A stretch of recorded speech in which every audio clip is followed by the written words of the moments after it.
Hi everyone, welcome to my channel 24 passion talk show. This is Babita Singh. आज हम बात करेंगे शीतला अष्टमी के बारे में। यस फ्रेंड्स, जो कि 25 मार्च 2022 को है और दिन है इसका शुक्रवार। होली के बाद माँ दुर्गा के ही एक रूप शीतला माता की पूजा पाठ से जुड़ा यह त्यौहार काफी महत्वपूर्ण माना जाता है। बच्चों को बीमारियों से दूर रखने के लिए और उनको खुशहाली के लिए इस त्यौहार को मनाने की परंपरा बरसों से चली आ रही है। कुछ स्थानों पर शीतला अष्टमी को बसोड़ा भी कहा जाता है। इस दिन माता शीतला को बासी भोजन का भोग लगाने की परंपरा है और स्वयं भी प्रसाद के रूप में बासी भोजन ही ग्रहण करना होता है। इस वर्ष शीतला अष्टमी 25 मार्च शुक्रवार को पड़ रही है। शुभ मुहूर्त चैत मास के कृष्ण पक्ष की अष्टमी तिथि प्रारंभ होगी 25 मार्च 2022 को आधी रात के बाद 2:39 से शुरू होगी और चैत मास के कृष्ण पक्ष की अष्टमी तिथि जो समापन है 26 मार्च 2022 को दोपहर 12:34 पर यह समाप्त हो जाएगी। अब बात करते हैं शीतला अष्टमी के महत्व के बारे में। इस दिन माँ दुर्गा का ही स्वरूप माने जाने वाली माता शीतला की विधि विधान से पूजा होती है। कुछ माताएं बच्चों को दीर्घ आयु और उन्हें रोग मुक्त रखने के लिए इस दिन व्रत भी रखती हैं। स्कंद पुराण में शीतला माता को चेचक, खसरा और हैजा जैसी संक्रमण बीमारियों से बचाने वाली देवी के रूप में माना जाता है। कहते हैं कि इस दिन बासी भोजन को भोग लगाने से और उसे अपने बच्चों के ऊपर से उतारा करके काले कुत्ते को खिलाने से बच्चे इन मौसमी बीमारियों से दूर रहते हैं। कुछ जगहों पर इस शीतला अष्टमी को बसोड़ा भी कहा जाता है। उत्तर पश्चिम प्रदेश में व राजस्थान व मध्य प्रदेश में कुछ समुदाय के लोग इस त्योहार को बसोड़ा कहते हैं, जो कि बासी भोजन के नाम से लिया गया है। इस त्योहार को मनाने के लिए लोग सप्तमी के रात को भोजन तैयार कर लेते हैं और अगले दिन देवी को भोग लगाने के बाद ही स्वयं ग्रहण करते हैं। कहीं पर हलवा पूरी का भोग तैयार किया जाता है तो कुछ स्थानों पर गुलगुले बनाए जाते हैं। कुछ स्थानों पर गन्ने के रस की खीर का भोग भी शीतला माता को लगाया जाता है। इस खीर को भी सप्तमी की रात को ही बना लिया जाता है। कुछ जगह पर जो है बिना मार निकाले चावल, मीठे चावल बनाए जाते हैं। अगर आपको इन्हें का रस नहीं मिलता है तो आप इसके साथ में आप गुड़ का भी प्रयोग कर सकते हैं। माता शीतला चेचक और खसरा जैसे रोग की देवी हैं। पुराणों में बताया गया है कि माँ शीतला इन रोगों को दूर करती है। प्राचीन समय में जब चेचक की बीमारी फैलती थी तो उस समय माँ की उपासना और साफ सफाई के द्वारा उसे ठीक किया जाता था। आज भी चेचक, खसरा, बड़ी माता, छोटी माता जैसी बीमारियों से बचने के लिए साफ सफाई, ठंडा पानी और नीम का प्रयोग किया जाता है। जिस तरीके से शीतला माता का जो श्रृंगार है, चहों भुजा वाली है और उनके एक हाथ में झाड़ू है, एक हाथ में कलश है और एक हाथ में नीम के पत्ते होते हैं और एक हाथ में वो आशीर्वाद की मुद्रा में होती हैं। माना जाता है जो शीतला माता के हाथ में जो कलश होता है उस कलश में सारी देवी देवताओं का वास होता है और झाड़ू जो कि सफाई का प्रतीक है। इसलिए माता शीतला अष्टमी के व्रत और पूजा में साफ सफाई का विशेष कर ध्यान रखा जाता है। हिंदू धर्म में शीतला अष्टमी का विशेष महत्व होता है। माँ शीतला लोगों को कई तरह की मौसमी बीमारियों से बचाती हैं। कहा जाता है कि माँ शीतला की पूजा करने से चेचक और खसरा जैसी बीमारियां नहीं होती हैं। अगर घर में किसी को चेचक या खसरा निकल आए तो माता शीतला का पूजन करने से इस बीमारी से छुटकारा पाया जा सकता है। शीतला अष्टमी के दिन माँ को बासी भोग लगाने और खाने का विशेष महत्व है। हिंदू परंपरा के अनुसार शीतला अष्टमी के दिन अग्नि नहीं जलाई जाती है। इस दिन के लिए एक रात पहले ही खाना बनाया जाता है। माना जाता है कि इस समय मौसम के बदलाव की वजह से शरीर कमजोर हो जाता है, जिसकी वजह से लोग कई तरह की मौसमी बीमारी जैसे चेचक रोग, खसरा की चपेट में आ सकते हैं। ठंडा भोजन खाने से चेचक, खसरा, बड़ी माता, छोटी माता जैसी बीमारियों से राहत मिलती है। इसलिए इस दिन ठंडे भोजन का सेवन किया जाता है। इसके पीछे का पौराणिक तर्क यह है, पौराणिक मान्यता है कि माँ शीतला को ठंडा भोजन बेहद पसंद है। यही कारण है कि इस दिन माँ को प्रसन्न करने के लिए बासी चीजों का भोग लगाया जाता है। इस दिन आप आखिरी बार बासी भोजन खा सकते हैं। इसके बाद आने वाला समय जो नहीं करना चाहिए क्योंकि गर्मी बढ़ने लगती है और जिसकी वजह से खाना खराब हो सकता है। ऐसा माना जाता है कि साल में एक बार ठंडा भोजन करने से पाचन तंत्र सही बना रहता है और हमें अनेकों इस खसरा, चेचक जैसी आदि बीमारियों से बचाए रहता है। जय माता दी। शीतले त्वं जगत माता, शीतले त्वं जगत पिता, शीतले त्वं जगद्धात्री, शीतलाय नमो नमः। हे शीतला माता, आपको बारंबार नमस्कार है। आप इस जगत को धारण करती हैं, आप इस जगत की रक्षा करती हैं, इस जगत को बीमारी, खसरा, चेचक आदि जैसी खतरनाक मौसमी बीमारियों से बचाव करती हैं। आपको बारंबार मेरा बहुत बहुत प्रणाम। शीतला अष्टमी का त्योहार सिर्फ राजस्थान में ही नहीं पूरे उत्तर भारत में बड़े हर्षोल्लास से मनाया जाता है। ये त्योहार होली के ठीक 8 दिन बाद मनाया जाता है, या कई जगह पर जो होली के बाद पहला सोमवार या पहला शुक्रवार पड़ता है उस दिन भी ये त्यौहार मनाया जाता है। इसमें विशेषकर यही महत्व है फ्रेंड्स, जो कि भोजन जो माता को भोग लगाया जाता है वो भोजन हमेशा ही जो भोग जो बनाया जाता है माता का, वो बासी भोजन का ही भोग माँ को लगाया जाता है। क्योंकि माता को ठंडा भोजन बहुत ही ज़्यादा प्रिय होता है, तो ठंडे भोजन में आप दही बड़े, दही, खीर, गन्ने की रस की, गुड़ की रस की खीर, या मांड ना निकाले हुए चावल, मीठे चावल और मीठे गुलगुले, इन सब चीज़ों का, बाजरे की रोटी, या बाजरा अगर आपके पास नहीं है तो आप नॉर्मल रोटी का भी आप भोग लगा सकते हैं। लेकिन ये सारा जो भी भोजन आप बनाएंगे, माता को भोग लगाएंगे, ये सारा का सारा एक दिन पहले यानी कि बासी जब ये हो जाता है उस दिन उसका भोग माता को लगाया जाता है। अब बात करते हैं माता की कहानी के बारे में। माता शीतला को नव दुर्गाओं में का ही स्वरूप माना जाता है, इसलिए जो स्त्रियां इस दिन व्रत धारण करती हैं उन्हें शीतला अष्टमी के दिन सुबह जो है ठंडे जल से ही स्नान आदि करना चाहिए। माना जाता है कि इस दिन जो है अग्नि नहीं जलाई जाती है, इसलिए माता का जब पूजन भी किया जाता है तो वहाँ पर भी आप दिया जलाकर आरती नहीं कर सकते हैं। आप आटे का एक दीपक और ठंडा दीपक ही माता को अर्पित किया जाता है।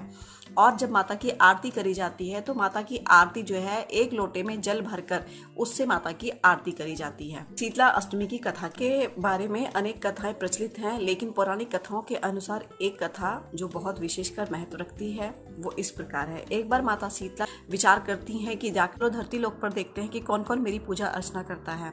इस प्रकार से माता ने एक बुढ़िया माई का रूप धरा और धर करके राजस्थान के डुमरी गांव में आ गई। जैसे ही माँ वहाँ चलने लगी तो ऊपर से किसी ने गरम गरम उबले हुए चावलों का माड़ माता के ऊपर गिरा दिया। इस प्रकार से माँ के ऊपर पूरा शरीर पे छाले हो गए और माँ को बहुत पीड़ा होने लगी, और माँ इस तरीके से पीड़ा से कराती हुई ज़मीन पर लेट गई और वहाँ के लोगों से, गाँव के लोगों से मदद मांगने लगी कि कोई मेरी मदद करो, मुझे बहुत ज़्यादा पीड़ा हो रही है। लेकिन गाँव के लोगों ने माता की बात नहीं सुनी। तभी उसी गाँव के एक कुम्हार परिवार की एक स्त्री ने माता की पीड़ा को देखा तो उन्हें लगा कि उनकी मदद करनी चाहिए, और वो दौड़ करके माता के पास आई। उन्हें उठा करके वो अपने घर ले गई और ले जा करके उसने बहुत सारा ठंडा जल माता के छालों के ऊपर डाला, जिससे कि माँ को बहुत ही ज़्यादा शीतलता मिली और बहुत ही राहत मिली। तब कुम्हारन ने माता से कहा कि माँ, मेरे पास रात की राबड़ी और दही पड़े, अगर आप चाहो तो उनको खा सकती हो। तब माता ने रात की रखी दही और ज्वार की राबड़ी खाकर माता के शरीर में काफ़ी ठंडक मिली। और तब कुम्हारन ने कहा, माता को कहा, माता आपके बाल बिखरे हुए हैं, लाइए मैं इन्हें बांध देती हूँ। जैसे ही वह माता के बाल बांधने लगी तो बालों के बीच में छुपी एक तीसरी आंख देख करके डर कर भागने लगी। तभी माता ने कहा कि बेटी डरो मत, मैं शीतला माता हूँ और धरती पर मैं देखने आई हूँ कि कौन कौन मेरी पूजा करते हैं। फिर माता अपने असली रूप में आ गई।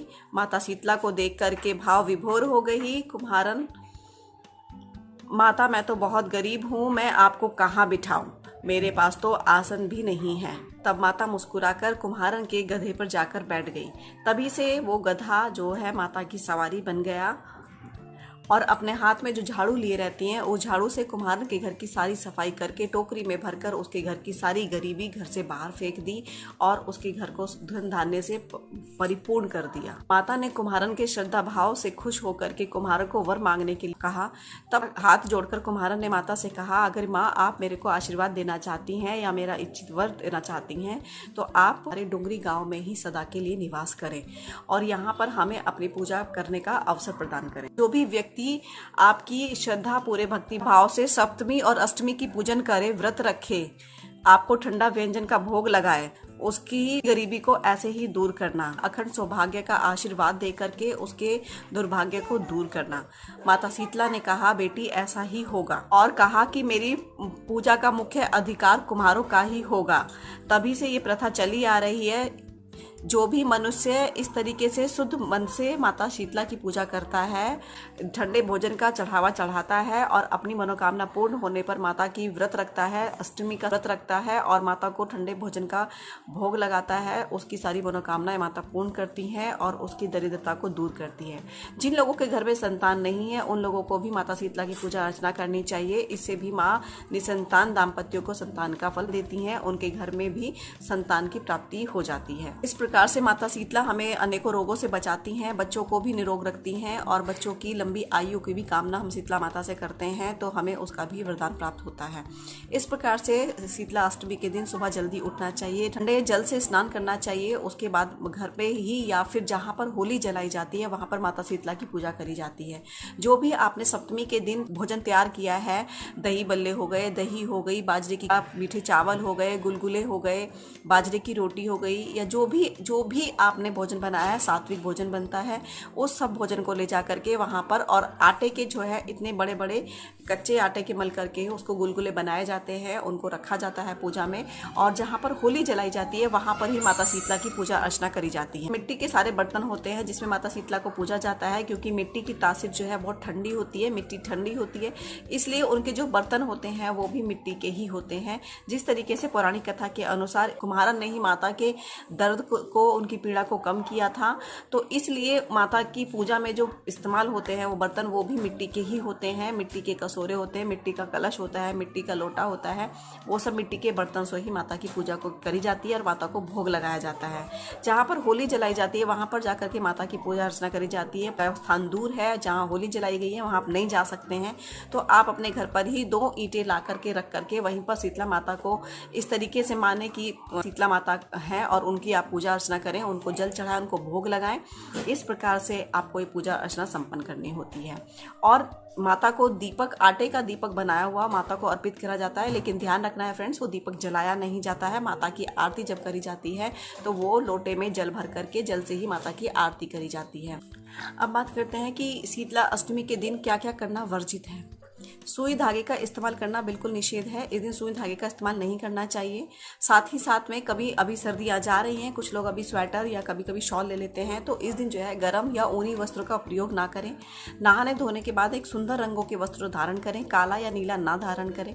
साथ ही साथ ना ही तो शीतला अष्टमी के दिन या सप्तमी के दिन जो है कम्बल या रजाई, गद्दे, इस तरीके की चीज़ों का इस्तेमाल नहीं करना चाहिए, ना ही इनको ओढ़ना या पहनना चाहिए। इस तरीके से माना जाता है कि माता शीतला को गर्म करने वाली कोई भी चीज़, कोई भी वस्तु अप्रिय होती है। अगर वो ऐसा करते हैं तो वो माता शीतला को अच्छा नहीं लगता है।